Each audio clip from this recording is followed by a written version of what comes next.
to Music Box Supper Club. The fans here are getting treated to first-class debate with Skip and Stephen A. Good stuff. Before we went to commercial break. Now, as we try to wrap up the show, we're talking about LeBron James. After the loss last night, LeBron James talked about the challenges that will accompany the Cavs as well as himself when they return to Oracle Arena. Listen to what he had to say. The biggest challenge of my career was being down 3-2 going into Boston. That's probably the biggest challenge of my career. Game 5 in Golden State is not that big when it comes to going into Boston and you lose multiple times in that arena. And the franchise that I was with at the time had never won a playoff game in Boston. No, that's pretty challenging.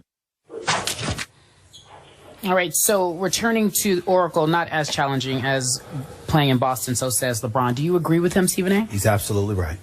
He's absolutely right. I heard him make that statement, and I hearken back to them losing the finals to Dallas. You got to remember, when he departed from Cleveland, half the nation was rooting against him. And one of the things that went unnoticed, and this certainly wasn't the case here in Cleveland, because Cleveland, it was just about Cleveland. He had left Cleveland. But Skip, it got to a point where, in a roundabout way, it had almost touched on racial lines because the vitriol aimed in his direction was so intense. My brothers and sisters in this room know that when somebody aims their ire so intensely at someone black, usually black folks rise up and they will come to your defense, if for no other reason than they feel the weight of the world being placed on you. And collectively as a people, it just resonates with us. And we're like, we don't like this because now you're crushing them. We understand it may not have been perfect, but damn, cut them a break. And that was the mentality outside of the Cleveland area, Northeast Ohio, and the fan base. I'm just talking nationwide. And so when they lose the finals to the Dallas Mavericks, after that first year, you know, you got the stars. They came together. They were supposed to win. And you saw Chris Bosh collapsing, crying, and all of this other stuff. And you had people laughing at LeBron. And then that even mounted the pressure even more, especially from yourself, when you talked about going in that next year. Yep. All right? Against Oklahoma City. But before Oklahoma City, you went against Boston. And Boston with KG and Ray Allen and Paul Pierce and Rondo was standing in your way. And they were up 3-2 because I think they had won Game 5 in Miami. And I left Bristol and went straight to Boston. I was like, this is it. I mean, you lose this. It was one of those moments. I truly believe if LeBron had lost that series, he would have never recovered. And to this day, he would have been searching for his first world title. Wow. It was that big. And that man looked like a man possessed. I mean, you saw his eyes. I was there, courtside. I was in the hallway when he's walking in the locker room. I have never in my life seen him and most other athletes more locked in. Like, he literally looked like a man possessed. I mean, it was nothing else that mattered.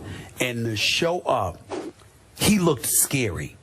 And he ended up dropping 45 and 15. And it was clear within the first quarter that Paul Pierce and KG and them looked at him and was like this, oh my God, what is this about? Because he didn't seem, it was like an out-of-body experience. I can't explain to y'all what it was like to see him that day. It was the kind of thing, it was almost tantamount to somebody, some amateur walking into the ring with Mike Tyson in Mike Tyson's heyday, trying to walk into that ring. Like, oh my God, what have I got myself into? Yep. That's how LeBron looked that night. That was the biggest challenge. Which is why I liked it. I thought it was shrewd on his part to bring that up last night, to take a little pressure off his teammates, and also to remind Golden State, I've been here before, and I have played sensationally on this stage under similar circumstances. Before we finish this topic, I'm going to take a quick left turn because we have found a young man here from Cleveland named Lonnie who has a tattoo that we would like to show our viewers, because you want to talk about being all in. Mr. Lonnie is all in. He's got a 2015 championship tattoo for the Cleveland Cavaliers. So, All Lonnie, in. Okay. man, are you still got the faith, brother? Because if you lose this, you're going to be stuck with that tattoo. Is it something that's removable? Or you can just change the 2015 to something else. Right? It's happening this year. It's happening this year. This Talk man about has it. faith. It's happening this year. Is it removable? Cavs in 6. Cavs in 6. Cavs in 6. Lonnie's convinced. He has a 2015 you like his chances? tattoo. Oh. I don't like his chances, but I haven't given up. But I don't like his chances. But you know, I mean, you know. All right. Yeah. Hey. Yeah. Hey. Hey. Hey. You Good got luck to with like that. the man's faith. Good luck with that. Lonnie, we appreciate your faith, and we wish you guys the best of luck with your Cavs in 6. When we come back, we discuss the Game 5 preview from the fellas. Back in a moment.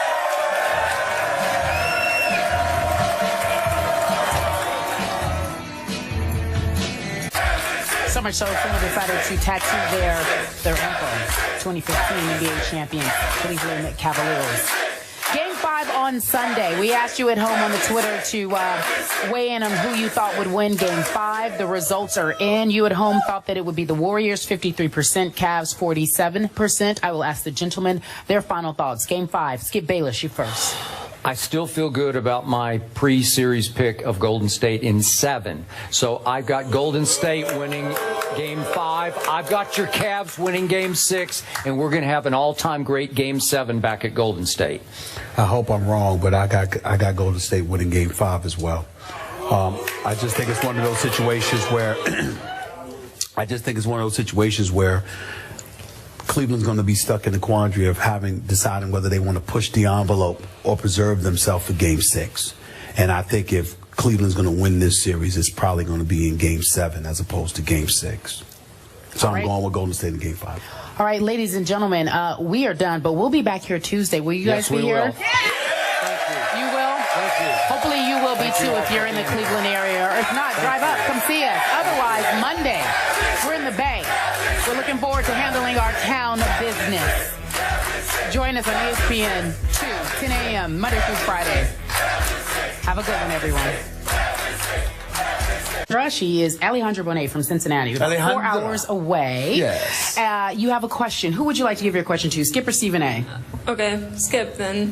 Your hair's looking good too, Stephen A. Oh. Yeah. Oh, all right. Oh, well, then you get the question. Oh, Okay. all right. Hey, Okay, listen, so, miracles do happen. I need a haircut back. My man Marlon, I'm coming to see you. Okay. Hey, Chris. Okay, do you think that the Cincinnati Bengals will make it past the first round? Or Stephen A, hold on. Stephen A, she didn't finish her question. Stephen A. I just laughed. She didn't finish her question. That's all I did. Please continue. What is your question? or do you think they'll freeze up again in the playoffs? Freeze up. I like that.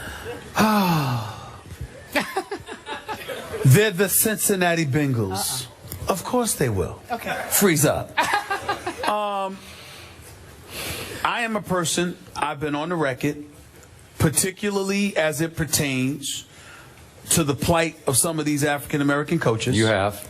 I am on the record, however, saying that Marvin Lewis should have been gone a long time ago. Marvin Lewis, I mean no disrespect. I'm sure he knows the game of football. I'm sure he's had to deal with a lot. But to go 12 years without one single playoff victory, that is supporting mediocrity. And the only franchise I've ever seen do that are the Dallas Cowboys. So I really don't understand why the Cincinnati Bengals continue to keep this man and don't try something new. I don't anticipate that the Cincinnati Bengals are going to make any noise in the postseason because they always find a way to lose once they get there. This year will be no different, and that will be that. Of course they'll freeze up. Of course they'll freeze up. First of all, you use this question to take a gratuitous shot at my Dallas Cowboys, and I do not appreciate it because they should have won 2 playoff games. Because that was a catch. It was a catch. It was a catch.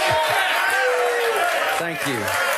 It was a catch. You know it. I know it. They all know it. I told you it was a catch. Yeah. I told you it was a catch. But I told you an accident waiting to happen. Something would get in the way. I told you that's the Cowboys. And that's what happened.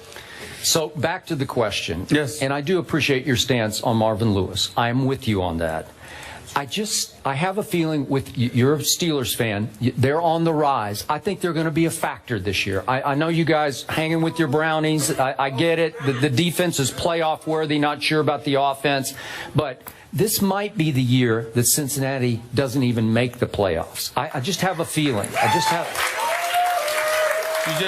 They get in their own way. Yep. They don't prioritize winning the way that they should, and their coach exemplifies that because there has been no progress in recent memory. They're a playoff team, but that's all they are, and they don't even win in the postseason. It's inexcusable.